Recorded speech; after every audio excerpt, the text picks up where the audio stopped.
Since my birthday is in December, I was assigned to look at Chapter 5 of the Newcomer Toolkit, and this focuses on establishing partnerships with families.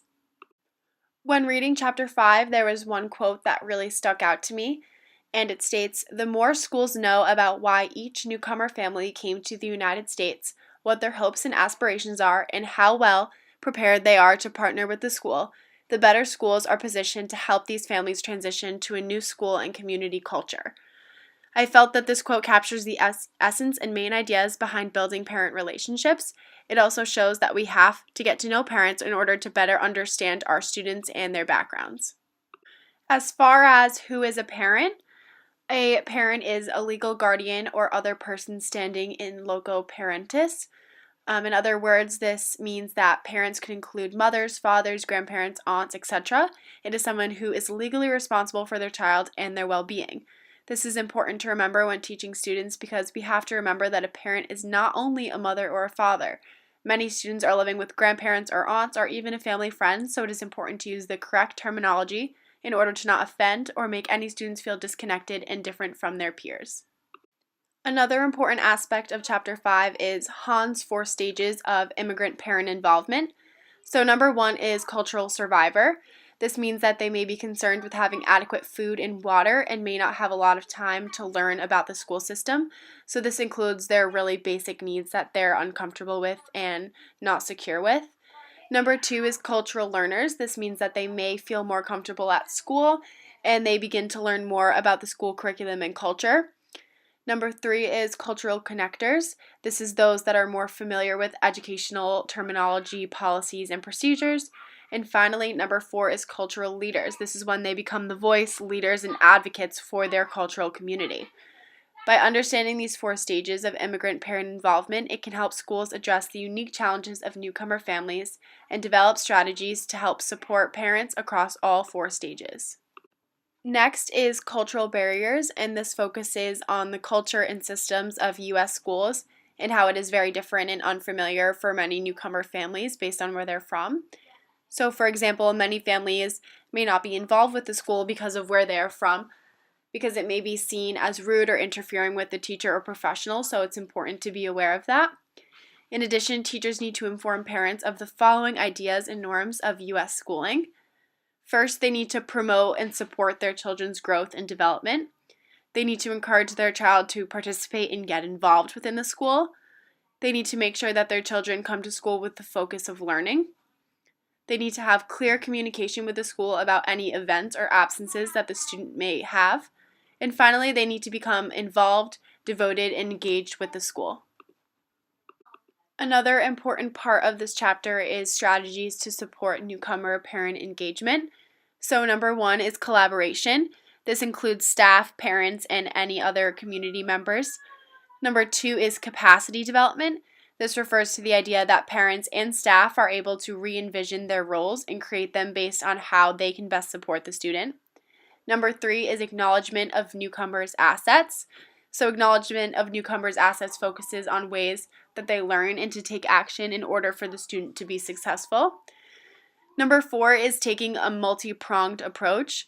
So this helps to better communicate with parents and provide language supports that are needed, such as translated materials and interpreters. And number 5 is making parent and family engagement a standard part of schools' continuous improvement efforts. When schools empower parents, they can further their learning at school and also outside of school hours. Next, I will go through each strategy in more detail. So the first strategy is collaboration, and this focuses on looking for and understanding cultural biases and assumptions. So as a teacher, you have to understand where your biases are and how you can change those. Next is to allow parents to share their thoughts and ideas, allow them to have a voice. You also need to create a multimodal informational sources for parents. You need to bring families and staff together to create meaningful communication, so making everybody feel involved and that they can share their thoughts and ideas.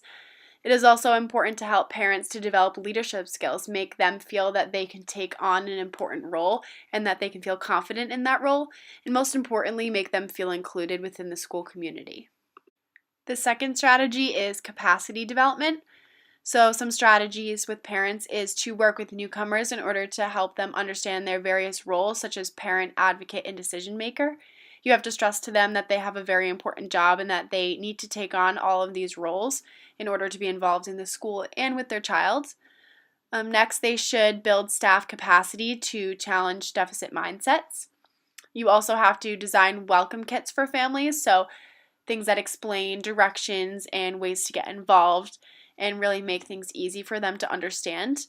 And finally, encourage parent involvement in literacy readings with their child, so make sure that they're connecting with their child in terms of school. The third strategy is assets orientation. So, first, have opportunities to listen and engage with parents. This is important in order to make sure that teachers are doing all that we can to make parents feel included in their child's education. The second strategy is to incorporate newcomers' culture, language, and norms as much as possible. So we want parents to feel connected and able to speak with members of the school in terms of their culture and language. And finally, ensure that newcomers' diverse families are a part of the decision-making committees. Again, we want the parents to feel involved and a part of the school community. The fourth strategy is multimodal communications and language supports. So the first strategy is to use multiple methods to deliver information. These multiple methods can include newsletters that are adjusted to parents' language, telephone trees, school websites, and much more. Another strategy is to create newcomer focus groups. So create groups where certain cultures and parents can work together. Another strategy is to make sure that language supports are offered and available. So parents need to be able to use their native language and have someone be able to understand them and express their concerns or idea. And lastly, they can use surveys and interviews in the appropriate languages with parents in order to ensure that they are involved and aware of decisions that are made in regards to the school. I think that by talking to parents and checking in with them on decisions regarding the school is important and can make the parents feel proud. Finally, the last is continuous improvement. So teachers need to identify and create new strategies to incorporate families, so continuously thinking and creating new ways to do that. In addition, they should continuously improve family engagement, so making sure that all families are a part of all the processes and are really engaged in them, and include newcomer families' values and perspectives based on their thoughts and ideas. Another portion of the chapter that I found to be important is the 3 goals for family participation. So the first goal is academic success, and this means increasing parents' awareness of instructional programs within the school and ways that they can support their child's learning. The second goal is advocacy and decision making. This refers to the idea of helping parents to be their child's advocate and learning how to best improve their child's learning. And finally, the third goal is awareness and use of resources. So all of these steps ensure that parents have resources available to them and understand their importance. The last aspect of the chapter that I thought was important is assessing the effectiveness of family-school community partnerships. So once you have implemented all these strategies, it's really important to see if they're working and if parents are becoming involved within the school. So ways to do this is through interviews, focus groups, and informal conversations. This can help to gauge where the parents' thoughts and feelings are about their child, the school, and the program that is set into place. Once a newcomer parent engagement framework is set into place, it needs to be assessed, and this helps to see if the program is working and is effective or if it needs to be changed. Overall, what I have discussed was what I feel was the most important aspects of Chapter 5. This last image includes the resource that I used in order to gather all of this information. And finally, thank you for listening.